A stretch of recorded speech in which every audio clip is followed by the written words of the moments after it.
Good afternoon, everyone. My name is Nicole Martinez, and I am here to tackle and discuss about the Philippine Free Press. The Philippine Free Press was originally founded in January 20, 1907 by Judge W. H. Kincaid as a bilingual English and Spanish newspaper and was edited first by Percy Warner Tannen and by Pat Gallagher. So, the Philippine Free Press, it was the original organ of the Moral Progress League na lumalaban sa mga bisyo at katiwalian na nangyayari sa Maynila. And ngunit nabigo ang Philippine Free Press na maging isang broadsheet or equality newspaper. So, noong 1908, doon dumating si Robert McCulloch dahil nabigo nga ang Philippine Free Press na maging isang broadsheet, kailangan na maipatigil, mapasara muna ang Philippine Free Press. And doon dumating si Robert McCulloch, a former editor at the Manila Times. He brought the paper for a peso and used his life savings of 8,000 as an operating capital. He reopened the Free Press as a weekly magazine in English and Spanish up until World War II. So, noong 1908 nga, dumating si Robert McCulloch. Si Robert McCulloch is a talented Scotsman na nagtrabaho sa mga pahayagan noon sa Amerika at sa Hong Kong.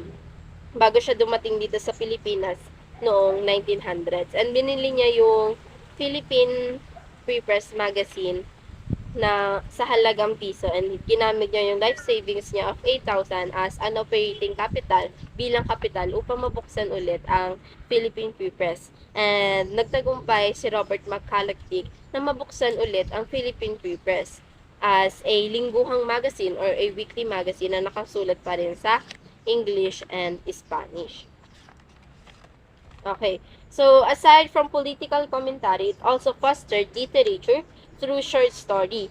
The magazine was known for featuring the outstanding legislators every year. Before the conquering Japanese closed the magazine in 1941, its circulation had gone past 80,000 copies per week.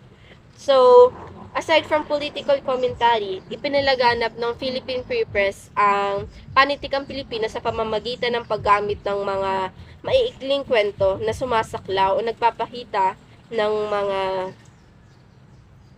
kaganapan dito sa ating bansa, and pinakita niya ang kahalagahan ng sining, and because of that it resulted to be na ang Philippine Free Press is nag-result siya bilang isang widely or bilang maging isang sikat na newspaper magazine.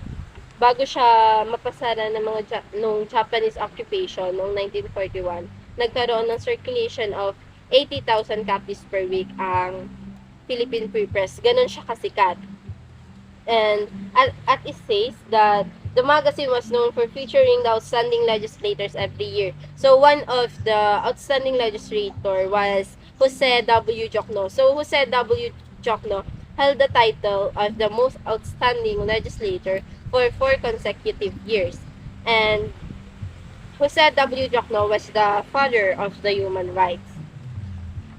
Okay, so Juan de la Cruz was invented by Robert McCulloch, the typical Filipino, the friendly, humble, and self-respecting man. So, Juan de la Cruz was the masculine version, and Maria de la Cruz was the feminine version. So, Mr. Dick, in his days as a reporter, is napansin niya na madalas na lumilitaw ang pangalang Juan de la Cruz sa mga police blotter. And inuugnay si Juan de la Cruz sa larawan ng isang musmus na lalaki na nakasuot ng camisa de chino and or the white long sleeve and native trousers and slippers. So, ginagamit ang karakter na si Juan de la Cruz upang isalaysay ang maliliit na krimen na ginagawa ng mga lokal. And si George Pineda, he was a resident cartoonist of the Philippine Free Press, and he was the first to draw Juan de la Cruz in 1912. Okay. So, noong September 1963, Robert McCulloch passed away. Namatay si Robert McCulloch, and nung namatay siya noon, is naiwan yung stock and yung magazine kay Theo Rogers, which is one of the contributors na tumulong kay Robert McCulloch upang mabuksan at maipalaganap pa ang Philippine Free Press. So, nung namatay si Robert McCallickit, naiwan yung stocks niya kay Theo Rogers at sa mga staff na Filipino. So, the corporation bought the stocks of Rogers, who had returned to the United States and lost interest in the magazine. Rogers died in the United States in late 1963. So, nung namatay si Robert McCallickit, nawala ng interest si Theo Rogers sa magazine. And naisipan ng corporation, which is Filipino Stocks, ang na bilhin na lang yung stock ni Theo Rogers. And pumayag doon si Theo Rogers and bumalik siya sa United States and namatay siya doon sa United States noong 1963. So, nung binili ng corporation ang Philippine Free Press, ang naging may hawak na ng Philippine Free Press ay ang mga Filipino staff, which is one of them was Teodoro Locsin, na sumusulat na talaga siya ng mga pugnacious o malulupit na mga editorial noong pang 1950s, and siya ang naging publisher at editor-in-chief ng Philippine Free Press. So, in September 21, 1972, martial law was declared. Marcos issued letter of instruction number 1, ordering the press and defense secretaries to take over and control the mass media for the duration of the national emergency or until otherwise ordered by the President or his duly designated representative. So, as I said earlier, ang Philippine Free Press is naglalayon siya na labanan ng mga katiwalian na nangyayari dito sa ating bansa. And we all know from the stories of older people na nakaranas ng pamumuno ni Marcos that Marcos was a harsh president. So, si Marcos, in-order niya sa mga tauhan niya na hindi pwedeng maglabas ng news hanggat hindi niya inuutos. Sila ang may hawak ng news noon. Ang Philippine Free Press is nilalabanan niya ang batas militar at ang katiwalian ni Marcos. And Marcos didn't like it. So, the newspaper and magazine, including the Free Press, were closed down. Teodoro Locsin and Napoleon Rama were arrested and imprisoned without charges. Gaya ng sinabi ko kanina, bawal maglabas ng mga balita. So, ang mga newspapers and magazine is napasara. So, and si Teodoro Locsin and Napoleon Rama, yung mga taong nasa likod ng mga newspapers and magazine, is napakulong sila, hinuli, and hindi sila pwedeng pakawalan, walang piyansa. And it was ordered by the President, kaya hindi siya pwedeng baliwalayan or like putulin. So,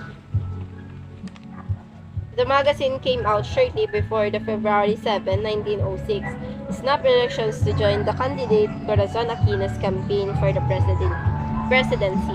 Noon kasi, diba, noong Marcos occupation, ng mga tao is so timid. Wala silang parang kumpiyansa, lakas ng loob na labanan ang pamumuno ni Marcos. So, yung mga journalists noon is ginamit nila yung Philippine Free Press to open the eye of its readers na labanan. And hindi nga lang nagustuhan niya ni Marcos, so pinakulong niya yung nagpapatuloy, naglalathala ng Philippine Free Press.